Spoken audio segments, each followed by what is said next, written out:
Alright, so here we have round one with what I consider a pretty sweet draft. Uh, Deck thing. I have, let's see, I guess you can call that a curve. uh, 2-drop into semi 3-drop, stick Ascendancy on it, and then on turn 4 I would have 2 3 power first strikers. That seems pretty sweet. Once again, my sponsor will flash below the screen because I cannot do it without him or them, however you want to say it. But I'm going to just, since I played out the top, I figured I had a choice there. Since he didn't advance his board state, I was just going to tick up my guy instead of increasing my board state, which may have not been correct, but, you know, it's, I personally like that play. Now I have another choice here. I could up it again, or I could go for a 4-drop with the Falconer. No, Falconer's a 3-drop, my bad. Is it 4? I don't know, Math's hard. Yeah, so it is a 3-drop, so I'm going to play the Falconer, which I could have played the Falconer, or I could have leveled up again, and then played the little dude with Death Touch. But either way, next turn, like, he has no blocks. That's good for me. Next turn, I play Ascendancy. If I draw another land, I mean, damn. Next turn, I play Ascendancy, and I give all my dudes flying and first strike. And if I get a land with that, it's Death Touch with flying and first strike. So let's see what he does. Turtle. Couldn't. Oh, this is gonna get dirty. Alright. How do you beat this? This is when you know you're running hot. And he just scoops. Why did he scoop to that, though? I don't understand. So, I'm checking my sideboard. I don't know really anything that he has other than 1 leveler and 1 turtle. So, alright, this hand is not nearly as good as the last hand. It's still good, though. I'm on the draw. Oh, yeah, and he was moving really, really slowly. So I forgot to press record after I'd paused it. So here we are. He's got a Sabertooth out. I'm just gonna... And here we are in the board state. Now, I know it becomes indestructible, but I don't want him to have the ability to bounce creatures, because he can just use the ability to bounce with the little dude that, you know, gets lands and just get as many lands as he would need, and then just fill up his hand for something like Dune Blast or, you know, more Turtles, things of that nature. But this hand is really good. It's got Kill Shot, it's got 2 levelers, and it's got a Hooting Mandrills. So he's just going to level up his guy, which is fine. Because he can't attack into me. Anyway, alright, good. So he's got a 4/4. Personally, not the best use of that card. It's much better with the 5 mana 2/8, where you get a 8/8 token. But, so I could play this really conservatively. Or I could just go for the Death Touch First Strike combo.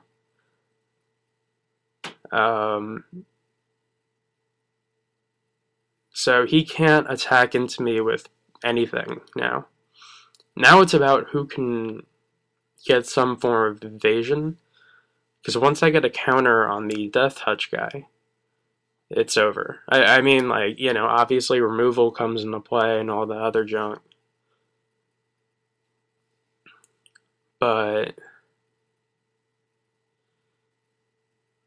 yeah, so he's just gonna level up his guy as much as he possibly can into that's not bad use of the card, although I don't know how I feel about him. 3/2, and he gets a +1/+1 counter if you have a creature with power 4 or greater for 3 mana, which is alright, but not great. So I have an option here. I can go for the Mandrills, which does absolutely nothing.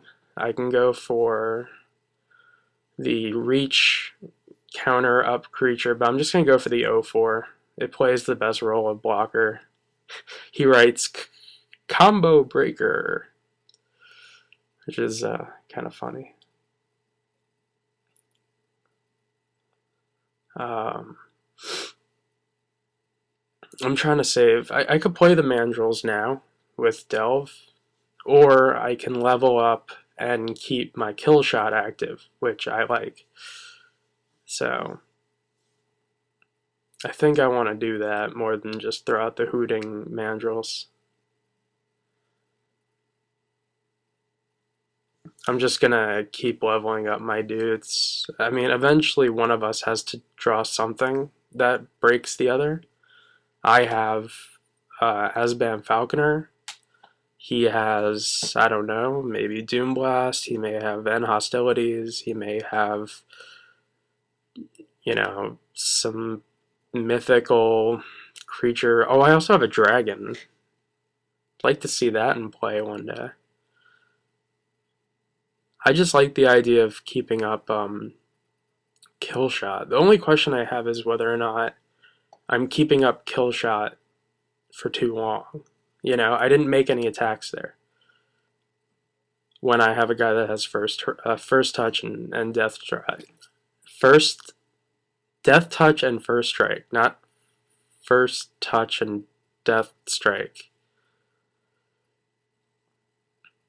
Notice I'm keeping my mana really wide open here. I mean, I'm basically saying I have a removal spell in hand. Don't attack me. And I'm kind of like praying for that 7th mana. So I think that's my big mistake. I should be just trying to establish a board state and not, because he's not going to attack anyway. Even if he had a pump spell or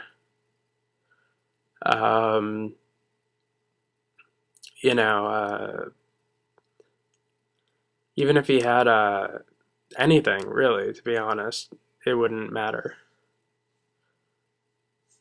Because, first strike and death touch are kind of a real thing.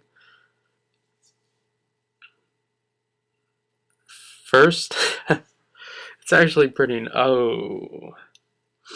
It would be really bad for him if I played a guy that gave my creatures reach, first strike, and death touch. Huh, that's 7 mana. It's crazy how those things work. Alright, so now all my guys are going to have reach, first strike, and death touch. They don't have trample. His guys have trample. I wonder if I should be attacking here, and I think that's my mistake, is I'm not. Granted, he could put his the 1/1 with the counter. Yeah, I doubt he'll block here. He might block with his little elk, but that's only because the elk is the best card in the game. 2 mana, 2/1 for only, that gains you 2 life for only 2 mana. I don't think it gets much better than that. I think it's good that I'm applying some sort of pressure, because a 1/5 doesn't really do much. Let's see what he's got. Oh, the pain. Why? He sided that in just for me, right? He gets a little snake token out of it. Now his dudes have trample. Sorry about that. It's early in the morning.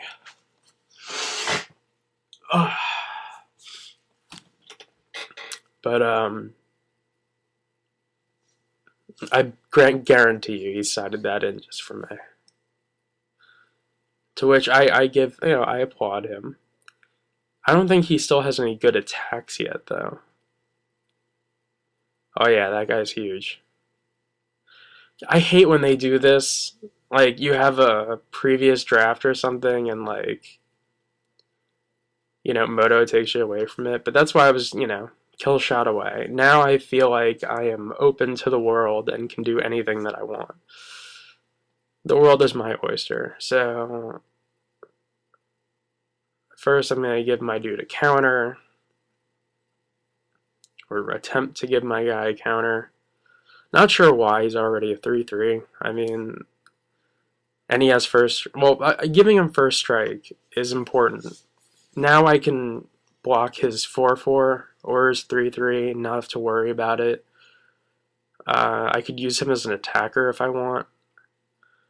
I'm going to get my Hooting Mandrills in the play, which, to be honest, I think is not correct here, because it's useless on this board state.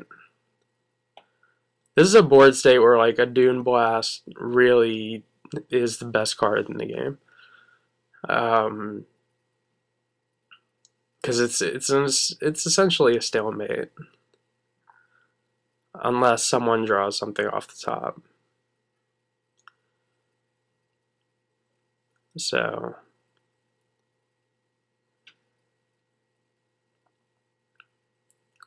let's see.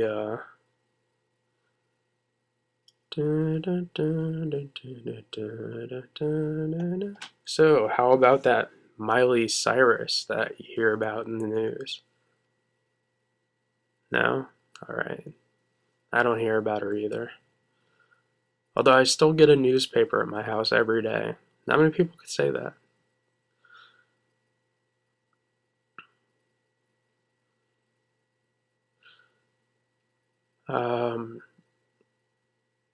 Alright, so we're back to playing. Fantastic. Ooh, Hunt the Week. That's big. That on Hooting Mandrills. That is big game right there. So now my Mandrills are 5-5, trample, reach, first strike.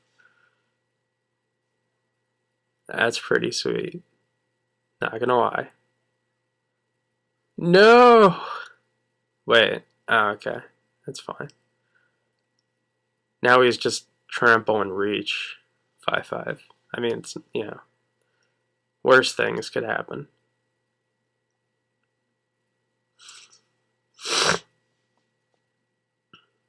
Although, was that right on his part?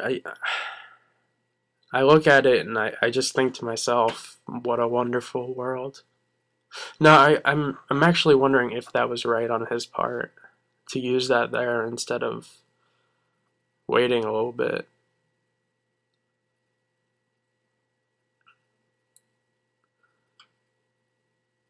He's coming in with the snake token. Okay, see now.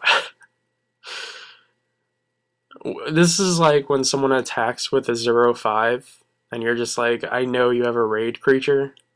I just wish there would be like, if there are no good attacks on the board, you can play this raid creature without, paying its raid cost. So he's going to gain 2 life. Fantastic. Obviously he's going to play something with raid. I'm guessing, yeah. No? Oh. Oh, ouch. The assassin that I passed, which still does nothing to this board state. I mean, we're still at parity.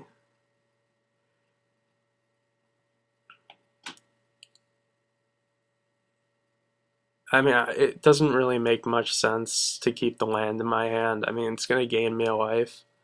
At that point, right there in the game, I should have leveled up the 1-4, or the 1-5. My guys only have reach now, though. But we're still at an essential stalemate. It's, nothing has changed on that front.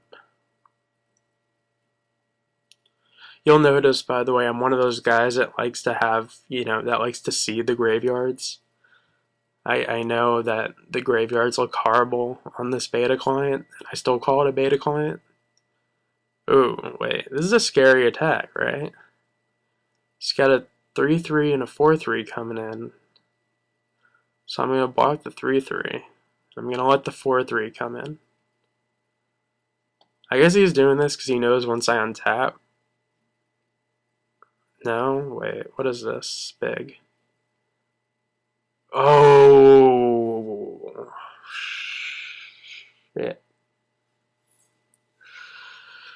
Alright, so that's I believe Soren Markov had that ability. One of the original Planeswalkers. Oh god, this guy's so useless right now. Because he could just sack his 2-2. I need to go on the offensive, which is bad. Because he has really cheap blockers, and chances are he has 100 little cheap blockers. I think I passed this card too. No, I didn't pass that card, I don't think. And no, I took there was one draft where I had passed that and it ended up killing me. God, that's so dirty. Both its ability, I mean, in terms of limited play, that has to be the best of all the enchantments from Fate. I mean, the red one's alright, but I mean, come on. It's a drain life, or it's a return a creature from your graveyard, which, I mean, he didn't have any creatures to return, but you could just send guys in and bring them back. It's kind of dirty. So he's just gonna attack with everyone because he knows I'm on a clock. I'm on a pretty dead clock. I mean, all I have is a 1/5, so I'm just gonna block his 4 power. That's gonna put me at 3, 4, 5, 6. It's gonna put me at 4. So I need something I need a Thragtusk right here. Thragtusk would be fantastic.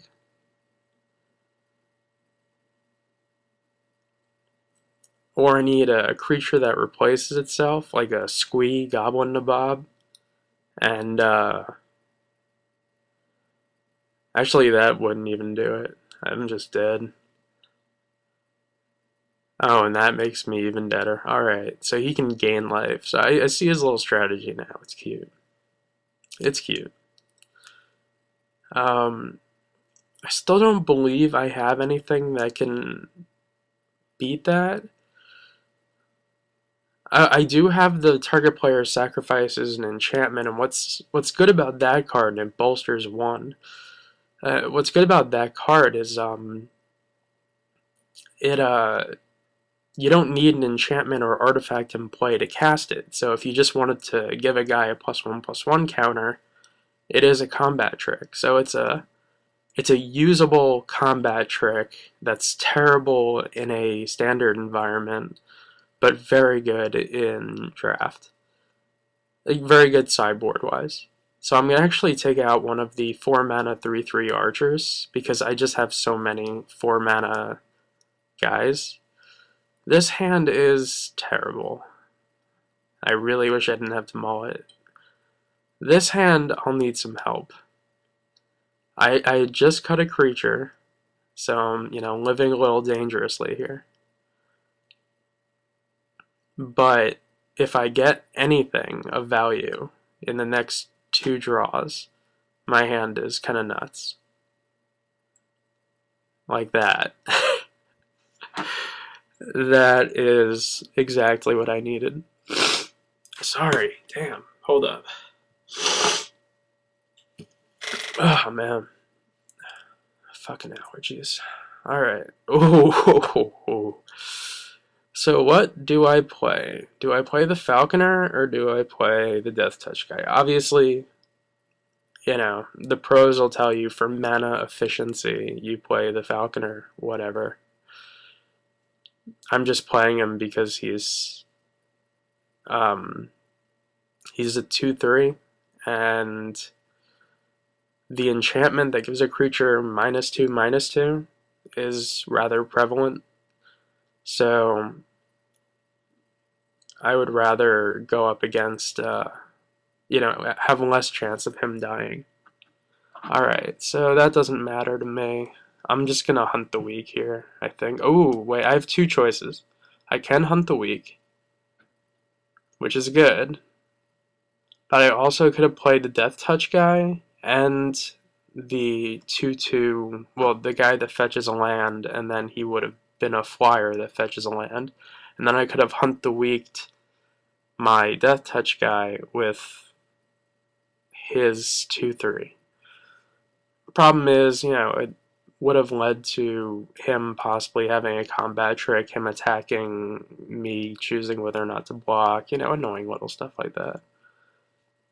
But I want to use the guy not to put a 1/1 counter on him. I want to get a swamp.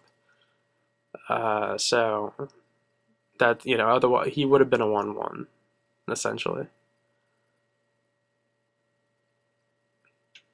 It's amazing how similar our decks are, even though that guy is slightly... Oh, Ascendancy. See, here's another deck with an Ascendancy combo. Mine's a little less of a combo, obviously, but... Alright, so I got a Swamp for my Ascendancy. I got a Death Touch guy. I'll just swing in, I think.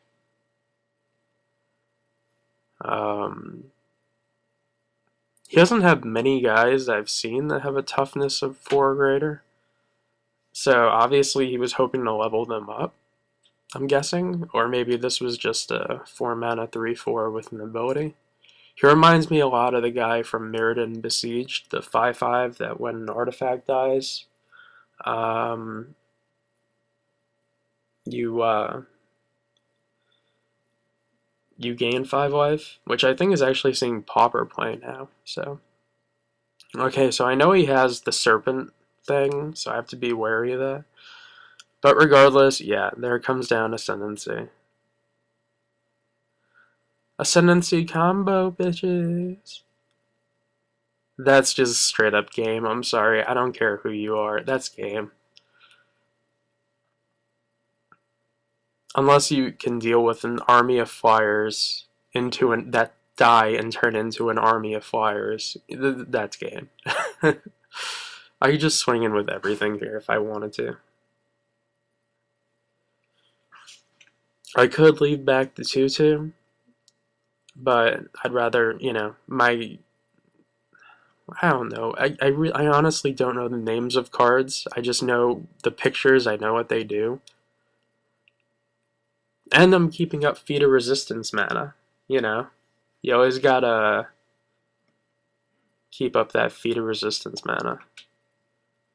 But, oh, no, he has removal. Oh. He throttled, but he didn't kill anything. That's good. I'm confused. I think that's him throwing in... Oh, wait, could this be Touch of the Serpent? Yeah. Is that Touch of the... I don't know, it does something. Either way, he's dead. I mean, I get another flyer out of it.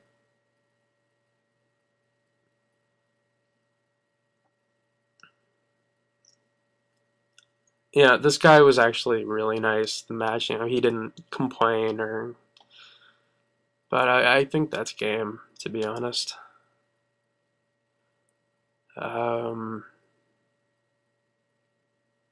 Yep.